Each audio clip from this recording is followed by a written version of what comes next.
this rubber band right here, and even this rubber right here exists, but this pencil box does not have elasticity like this rubber or this rubber band, because you see it comes to the original shape of it easily.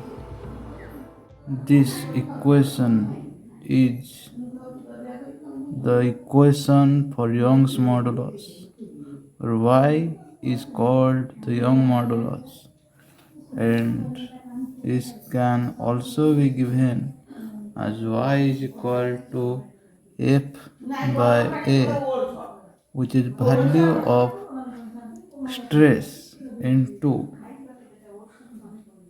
del L by L, which is value of strain.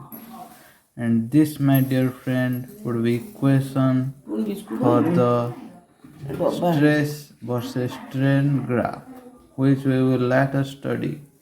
And this, my friend, is Young's modulus formula, which is elasticity modulus formula.